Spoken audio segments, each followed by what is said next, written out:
What's going on, everybody? This is Extra Biscuits from Biscuits SEC. As you already know, we can't fit everything into an hour on our Biscuits SEC live show every single Wednesday.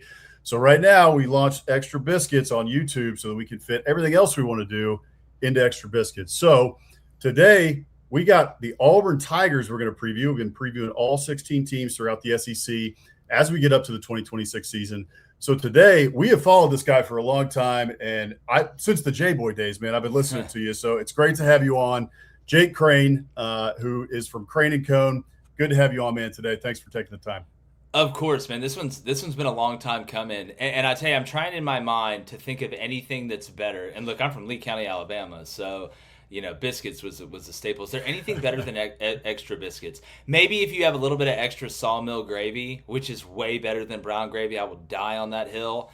My dad called it prison gravy, but it was so good. I don't think there's anything better. So yeah, I'm excited to be here. Extra biscuits, maybe a little bit of gravy, maybe an extra cup of coffee. Now I'm really ready to go to work. I don't know. I like the vibe. I like the vibe early.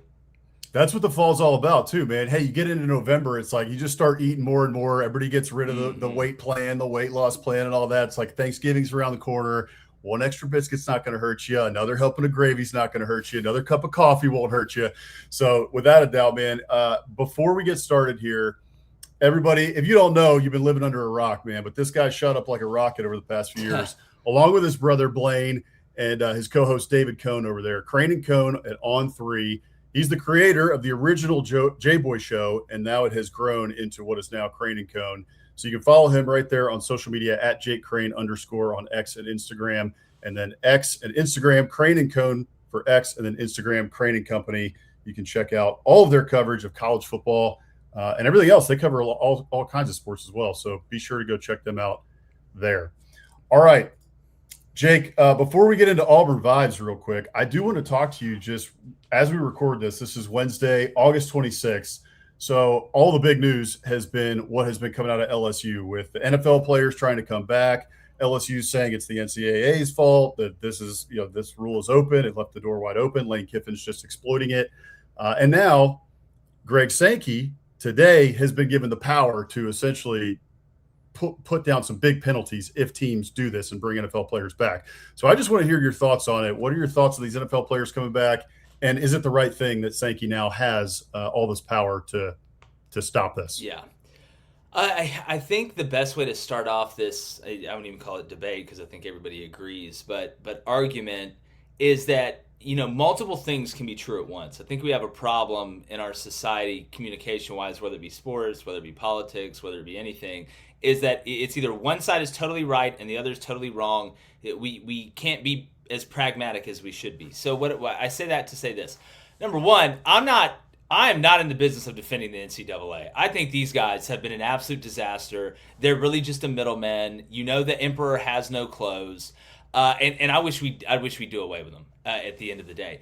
But when I look at this, one, NFL players should not be going back to college. Okay, I don't care if you were just in the mini camp.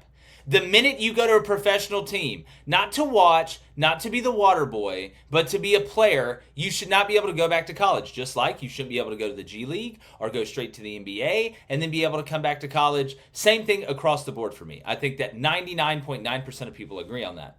But the multiple things can be true at once is the other side of this is that, okay, well, if you're looking at your Lane Kiffin and Ryan Day's come out and said something similar to this, you've had other coaches come out and say something similar. Well, if you're allowed to do it, and my job is to get the best players possible, because I have to win and win now. We spent $40 million on the roster. They didn't hire me to come in here and do okay and to get some positive momentum. My job is to get the best players I could possibly get on my team legally. And right now, even though it's convoluted, there is a quote-unquote legal, and we've seen what the conferences have said. I'm going to get to that in a second.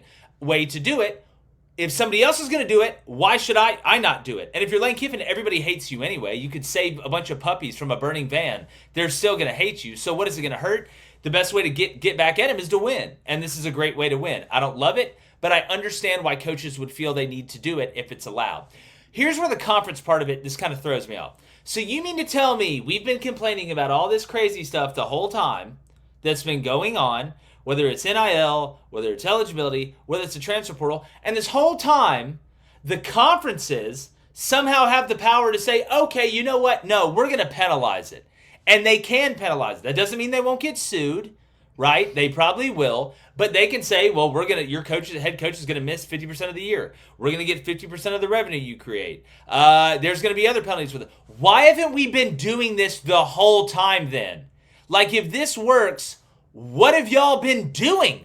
I get the Protect College Sports in America and Beyond Act, or whatever it's called. That's never going to pass until you get collective bargaining, which I don't love, but I don't want to let perfect get in the way of better. This just seems to me like, if this is going to work, and I'm glad they did it, I wish the SEC would have did it first, except instead of following the Big Ten. But if we had the power to do this, bro, what are we doing? Why have we been having all these problems? So, yeah, on one side of it, I'm glad the conferences are standing up, but on the other side of it, I'm like, wait, you can do this? Like, you can legally do this? I know that's still an argument. We'll see how it plays out. I'm not a lawyer, but at the end of the day, I mean, God, we need kickoff so bad. We need kickoff so bad. Like, that's the biggest thing, because on the field, it's never been better. But yeah, man, this is a mess. Man, I saw Daily Joy of SEC Pretty put this out the other day. She was like, you know what? How about we just spot the damn ball? Because I am so sick of trying to be a lawyer and thinking about courtrooms and all this other stuff. I'm totally with you. Kickoff has got to come, and it can't come soon enough. And we are just around the corner. Thank goodness. So let's talk about a little football here. Let's get into, I want to talk to you, obviously, about the Auburn Tigers. For those who don't know, Jake, huge fan of the Auburn Tigers, grew up rooting for the Tigers. Your father went to Auburn, I believe. Is that right? No, he actually went to Western Colorado. I mean, we grew up in Auburn. I'll say this, and, I went to South Alabama. Father played there, grew up there. We moved 11 times within the city of Auburn. My dad used to say if he knew where the silverware drawer was, it was time to move. Now that I own a house, what a psychopath. But yeah, I think we're all a fan of somebody. If you're not willing to say who you're a fan of, but you don't let it get in the way of your analysis. I mean, Auburn doesn't send me any money. I don't get any reward for Auburn doing good. So I am optimistic about Golish, but make no mistake, at the end of the day, I want to be right. That's what I get paid to be, is right. Hey, I'm with you. We say that here at Biscuits SEC too. Look, we graduated from Texas A&M. We're very open about that. We root for the Aggies, but we try and be as unbiased as possible and just give it to you straight. So I want to know, from the Auburn fan base, you're obviously close to it. You got a lot of friends who root for Auburn as well.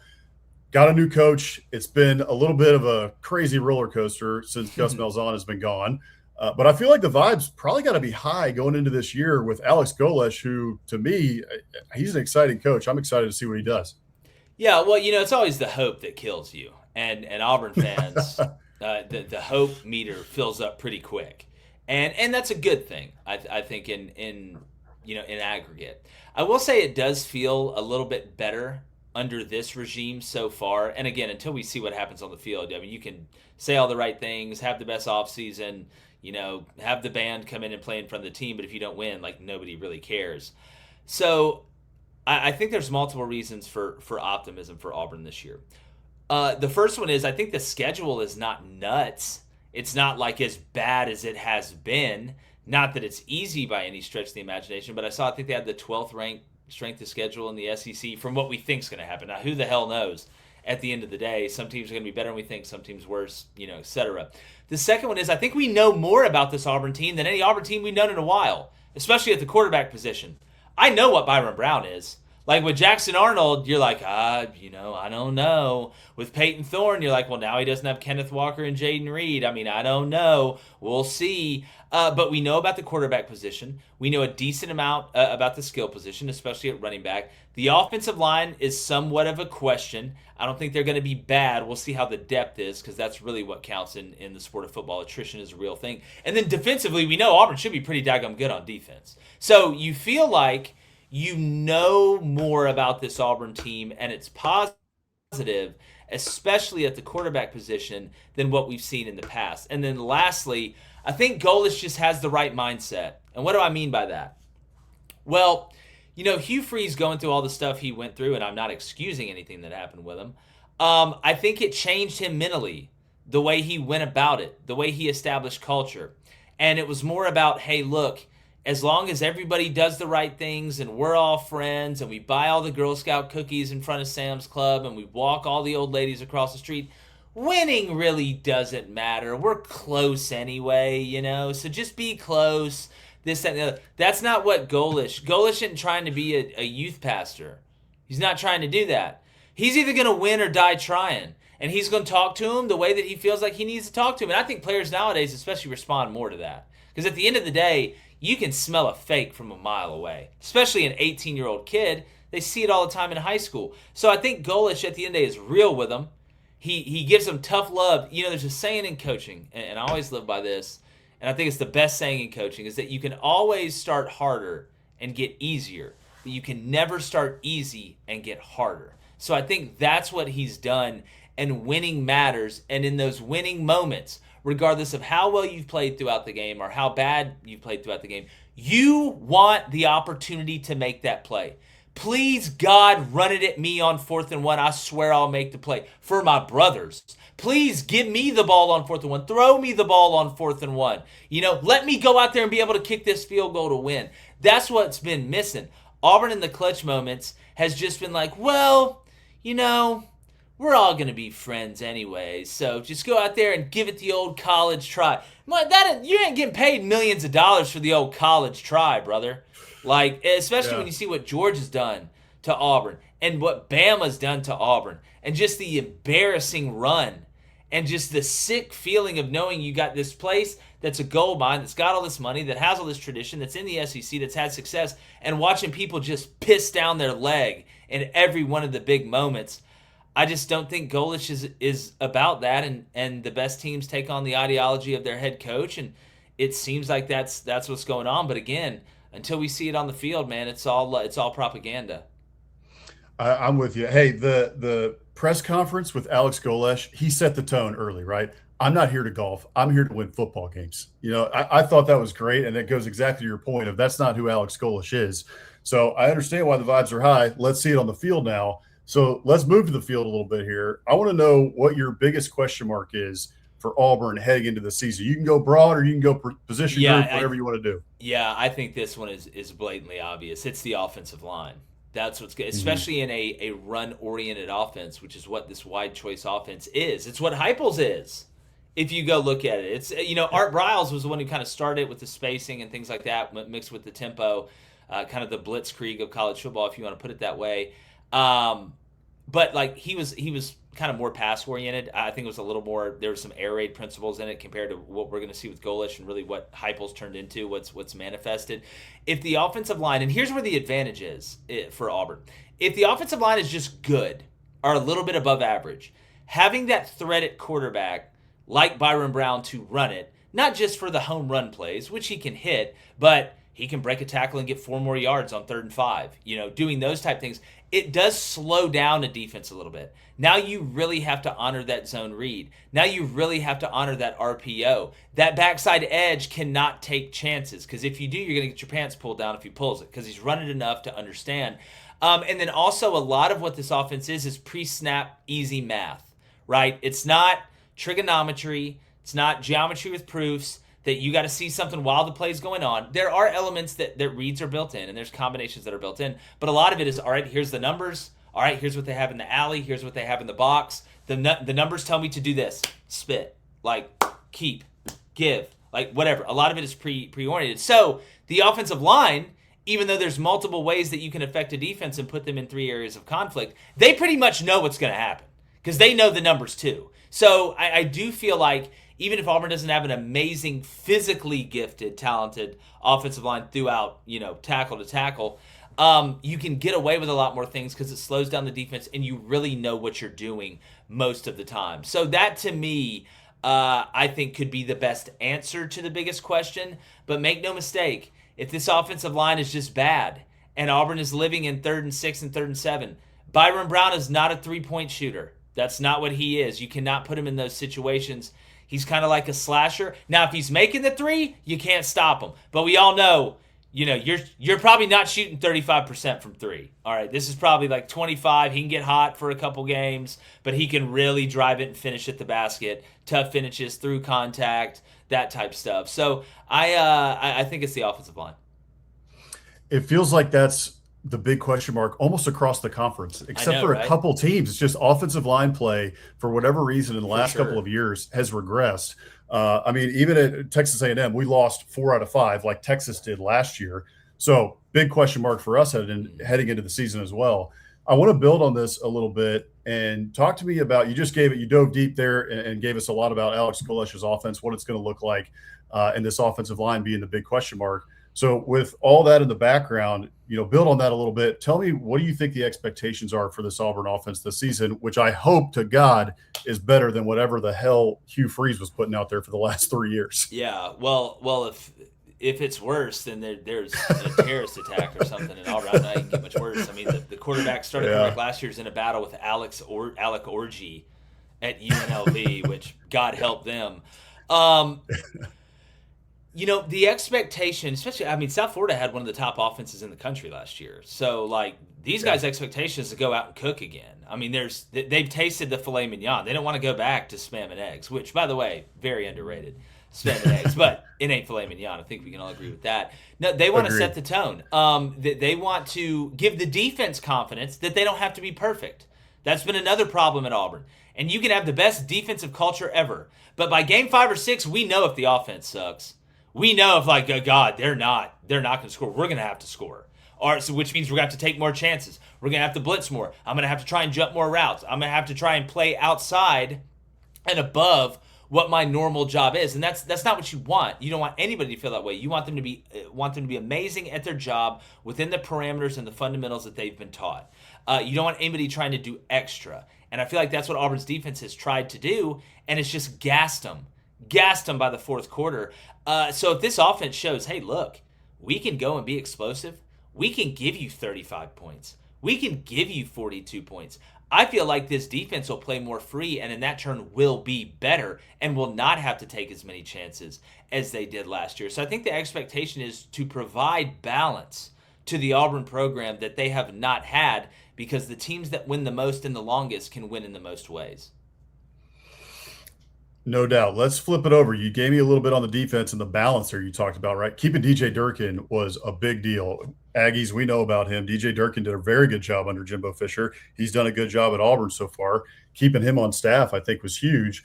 So give me a little bit of the expectations. I think we kind of know, but for fans, who are not fans of Auburn, who may not keep as close a track of them, give me what your expectations are this year, especially too, because I know there's a lot of transfers, a lot of new faces on this roster. Yeah, kill. If it moves, it Yeah. dies. That you're good enough to do it. And look, the defensive line, I know there's been some questions. I love the young players on Auburn's defensive line. Dallas Walker getting another year was huge. You can't move them in the middle. But guys like Jared Smith, you're going to see a couple other young guys, I think, coming to their own. I think Auburn's linebacker room is as good as good as there is in the country. Xavier Mm. Atkins, maybe the best linebacker in the country at the end of the day. I mean, Sammy Brown at Clemson's nice. Drake Bowen, Notre Dame. I mean, there's a bunch of great linebackers out there. Perkins at Ole Miss and what he does. But Xavier Atkins is an absolute freak. Melendez, another young player that should be a stud. You got DeMarcus Riddick. You've got a ton of depth there that you feel good about. So at the end of the day, it should be personal blossoming joy for Auburn fans to watch this Auburn defense run around and create havoc. DJ's not afraid to mix it up, get a little exotic. Sometimes you got to throw the cheetah print on, you know what I'm saying? So I think, at the end of the day, this Auburn defense, you ought to be able to close your eyes and it sound like a semi truck hitting a fireworks stand. That's what I think. So they should be one of the best defensive units in the country. Had them just outside of our top 10 when we did our top 10 defenses in the country. So yeah, the expectation should be, there are no prisoners. I mean, everybody dies. Love it. Love it. Absolutely. All right. You named a couple players there on the defense. We've talked about a couple players on the offense. Hone in a little bit. Maybe it's somebody we haven't mentioned, or maybe it is. Give me one or two players to watch out for. Where if I'm not a fan of Auburn necessarily, I don't know this roster as well as you do. I'm looking up in week 4 and I'm like, who is this guy for Auburn? Man, that guy is popping off the screen. Yeah, well, I've heard a lot of good things, and you'll know this guy, Jake Johnson at tight end. Yep. Max's brother coming in, kind of a veteran presence there, a possession guy that understands what he's going to go up against. He understands how to sit down in zones. He's not going to be shocked by any coverage, any combo, any play call, slam and slide, things like that.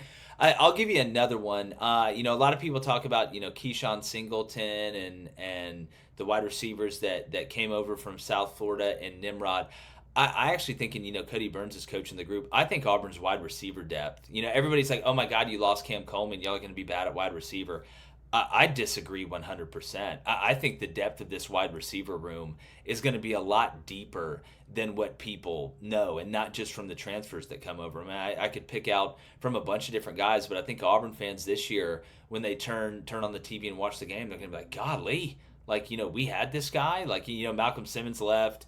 Went to Texas Tech, I believe. But again, like sometimes guys leaving can be good. Sometimes you need that for the room. Sometimes you need a restart.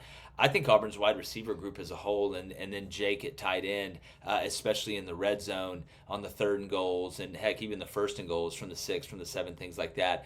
That's what I'm excited to see. It's the totality of the room, not just a couple of the guys at top and everybody else just trying to figure it out. That's good to know, and you make a good point on the room. Sometimes addition by subtraction can happen, especially in this NIL era, where you get a guy like Cam Coleman. He's going to cost you a ton of money, right? He is, and I want to make this. I want to make sure. I'm not saying I wanted Cam Coleman to leave Auburn. Like you don't ever want Cam Coleman to leave. So I'm not like trying to sunshine pump that. Oh, it's better. I'm not saying that it's better at the top. I think it's better throughout, from the top to the bottom.